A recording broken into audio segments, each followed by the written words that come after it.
उस नाम को, सच्चे नाम को जप सकता है। तू बेअंत को विरला जाने, गुर प्रसाद को शब्द पछाणे। हे वाहिगुरु, हे अकाल पुरख, तू बेअंत है कि उसका अंत कोई नहीं जान सकता। और उस अंत को जान पाते हैं कौन? जैसे मोनी बाबा जैसे, बाबा नंद सिंह जैसे ब्रह्म ज्ञानी। तू बेअंत को विरला जाने। आम इंसान उसकी महिमा को, उसके बेअंत अंत को कोई भी नहीं जान सकता। गुर प्रसाद को शब्द पछाणे, उसकी कृपा से ही कोई विरला शब्द के राही उसको जान सकता है। इसीलिए सेवक यही अरदास कर रहा है, जब जीवा प्रभ चरण तुम्हारे।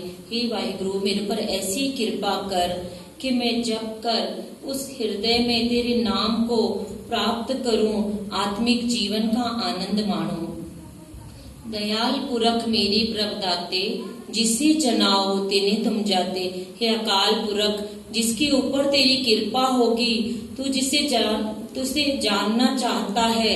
जो तुझे जानना चाहता है वो तो बहुत है, लेकिन तू किसे चाहता है कि वो तुझे जाने, तेरे आत्मिक स्वरूप को प्राप्त करें। जैसे चौपाई साहब में आता है, आप अपनी बुद्धि जेती, बरनत भिन्न भिन्न तोय तेती।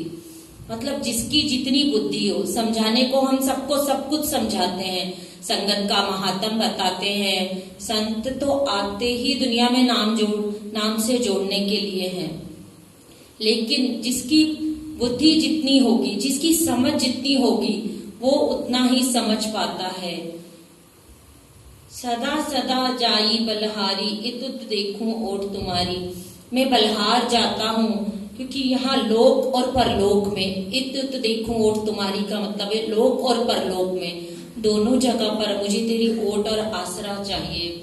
मोहे निर्गुण गुण किछु न जाता, नानक साधु देख मन राता। हे अकाल पुरख, मैं निर्गुण हूँ, हम अवगुण भरे एक गुण नाहीं। अमृत छाड़ बिखे बिखाई, हम निर्गुण आरे को गुण नाही। निर्गुण है हम, हमारे पास कोई गुण नहीं है, लेकिन तेरे इस रंग को, जो तेरा आत्मिक रंग है, जिस रंग में मैं रंगा हूँ परमात्मा, उस रंग को देख के मेरा मन प्रसन्न होता है। ऐसे ही रंग में रंगे थे भाई धन्ना जी, भगत धन्ना की साखी तो हम सब ने बहुत बार सुनी है। गुरु ग्रंथ साहिब में भी धन्ना भगत की जब आरती करते हैं रोज, गोपाल तेरा आरता, दयाल तेरा आरता, जो जन तुमरी भगत करते तिनके का सवारता। तो धन्ना की जो साखी थी, इसमें एक महंत था, पंडित, जो दुनिया को दिखावे के लिए भोग की थाली रोज लेता था और मंदिर में ठाकुर के आगे रख देता था। इसमें 36 प्रकार के भोजन, बेचारे जो लोग जिन्हें कुछ ज्ञान भी नहीं था, अज्ञान लोग थे कि ठाकुर रोज खाते हैं खाना, ये सोचकर गांव के लोग तरह तरह के भोजन बना के लाते थे और वो पुजारी आगे रखता था ठाकुर के, और लोगों के जाने के बाद खुद पीछे जाके खा लेता था। इस तरह वो अपना काम कर रहा था।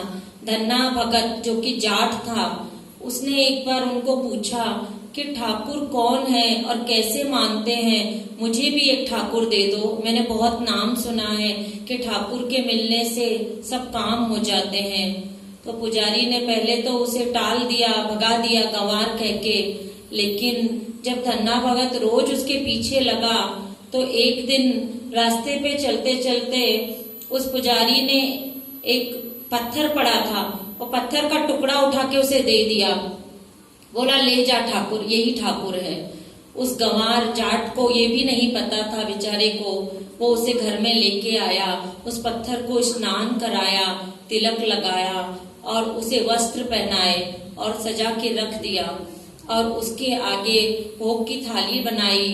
जैसे जो जाट लोगों का खाना होता है, रोटी साग बनाई और साथ में लस्सी का गिलास रखा और बैठ गया कि ठाकुर अब भोग लगाएंगे।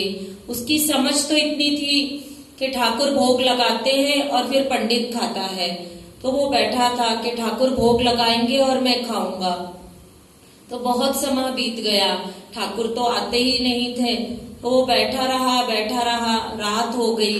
तब भगवान को खुद आना पड़ा। उसकी इतनी भक्ति देखकर, उस अज्ञानी की भक्ति में जो भाव था, गोविंद भाव भगत का भूखा। सुनते हैं ना, राजन कौन तुम्हारे आवे, ऐसो भाव विदर को देखियो, ओह गरीब मोए भावे। तुमरो दूध विदर को पानो, अमृत कर में जान्या। खीर समान साग में पाया, गुन गावत रैन बिहानी। कबीर को ठाकुर अनोद विनोदी, जात न काहू की मानी। तो भगवान को तो दुर्योधन के 36 पदार्थों में रस नहीं आया था ना, विदर के साग में ही रस आया था। तो इसी तरह जब धन्ना को बैठे बैठे 12 घंटे हो गए, आधी रात हो गई, तो भगवान को आना पड़ा और आकर उस खाने को भोग लगाना पड़ा। दर्शन हुए साक्षात धन्ना को और तब उसने वो खाना खाया। तो इस तरह जब पंडित उससे बाद में मिला और पूछा कि कैसे हैं तेरे ठाकुर, वो तो सोच रहा था कि वो पत्थर इसने कब से फेंक दिया होगा, वो कहा मैंने इसे असली ठाकुर दिया था। तो कुछ दिनों बाद जब पंडित और उसकी मुलाकात होती है, तो धन्ना ने बताया मैं तो आराम कर रहा हूँ इस वृक्ष के नीचे बैठकर। तो बोला ठाकुर, तो बोला वो देखो ठाकुर, मेरे ठाकुर जो है वो मुझे हल नहीं चलाने दे रहे, मेरे लिए हल भी मेरा ठाकुर चला रहा है। तो भगवान ने खुद धन्ना भगत की भक्ति से खुश होकर उसके खेतों में एक बार नहीं कई बार हल चलाए। तो इसी तरह जो उसके रंग में रंग जाते हैं, मोहे निर्गुण गुण कछु न जाता, नानक साधु देख मन राता। जब मैं तेरे रंग में रंग जाऊंगा परमात्मा, तो तू आप ही मेरे सारे कार्य सवारेगा। अब आनंद साहब का पाठ करेंगे। वाहिगुरु जी।